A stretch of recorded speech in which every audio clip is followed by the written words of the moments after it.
Computer Applications, Object-Oriented Programming Concepts. So this is the first chapter of Class 10 ICSE. The name of the chapter is Object-Oriented Programming Concepts.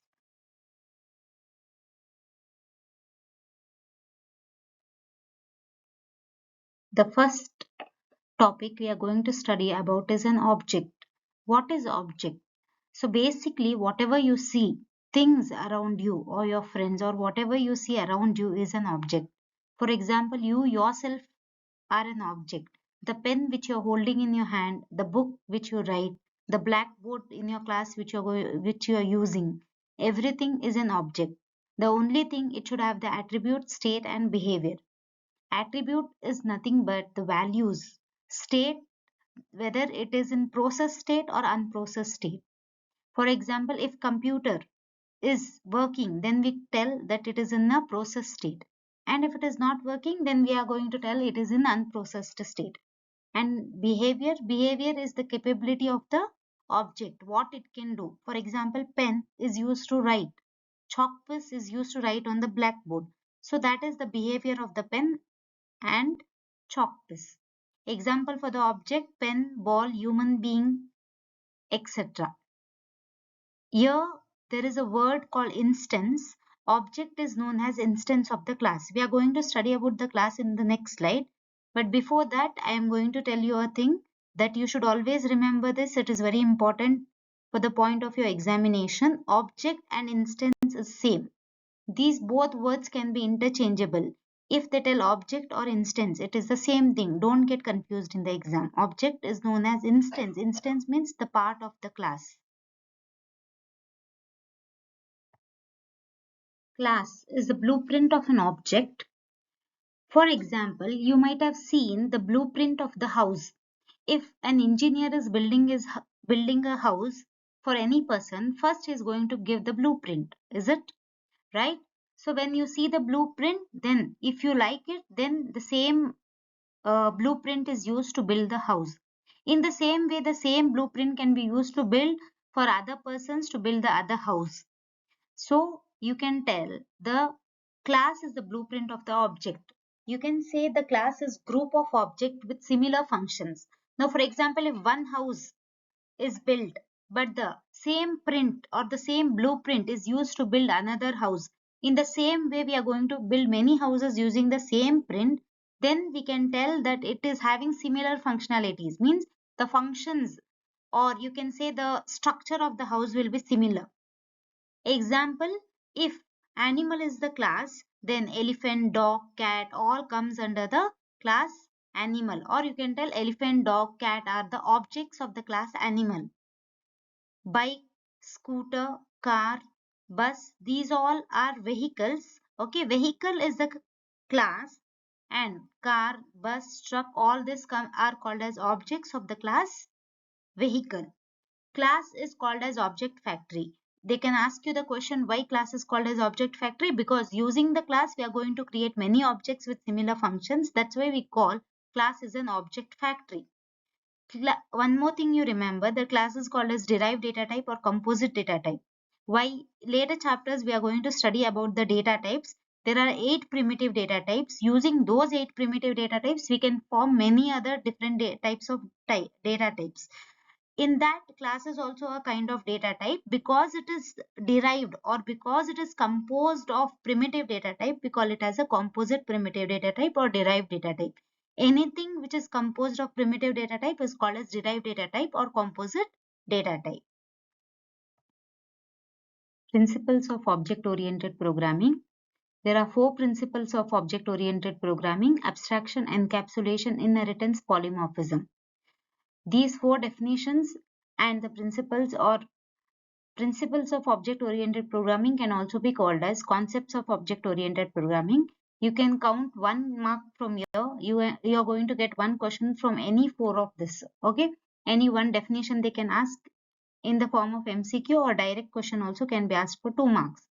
So I repeat, there are 4 principles of object-oriented programming: abstraction, encapsulation, inheritance, and polymorphism.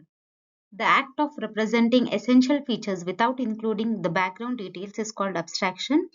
I'll give you one example, children, then you can understand very easily.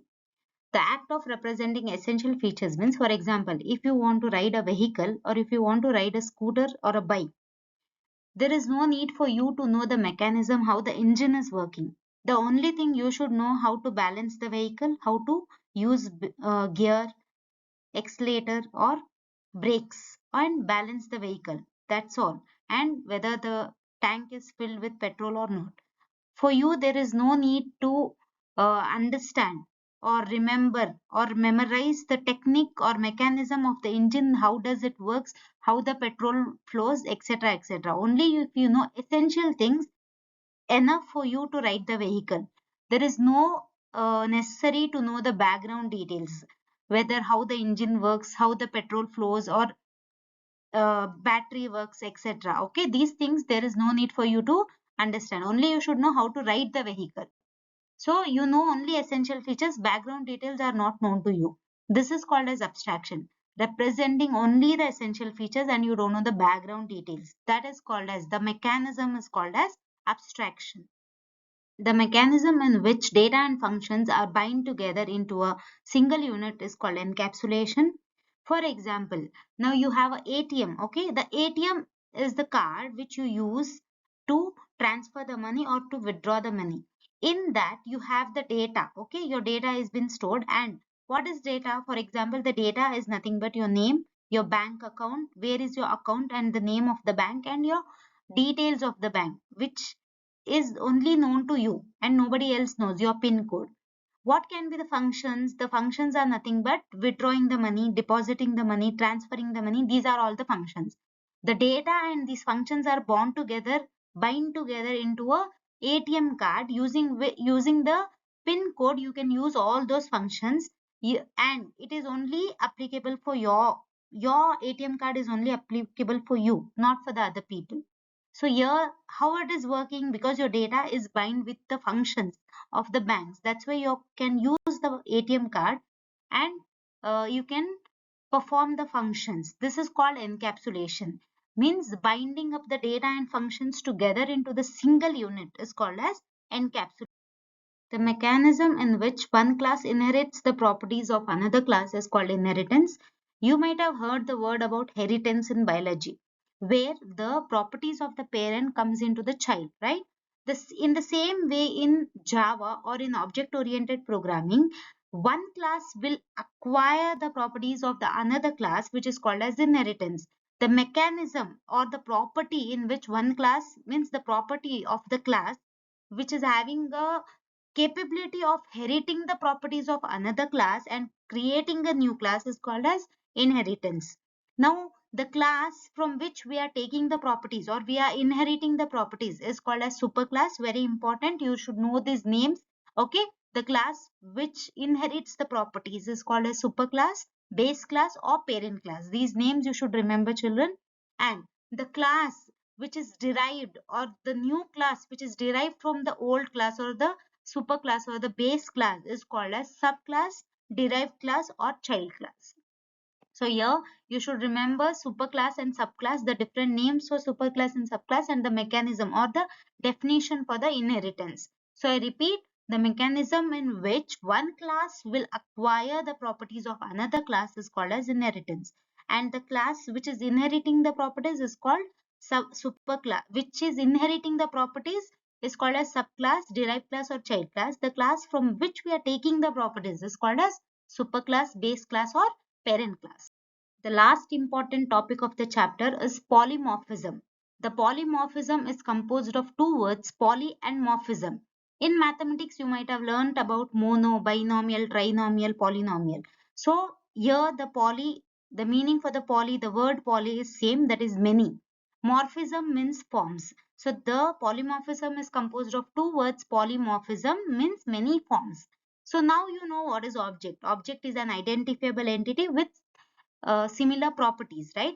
Identifiable entity which is having attribute, state and behavior.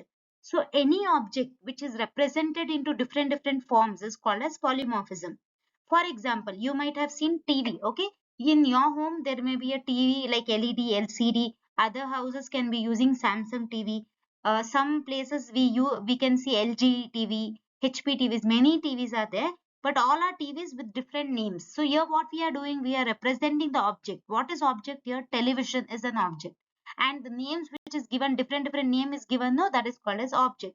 So here we are representing one object into many forms, which is called as polymorphism. So this was the last topic of the chapter.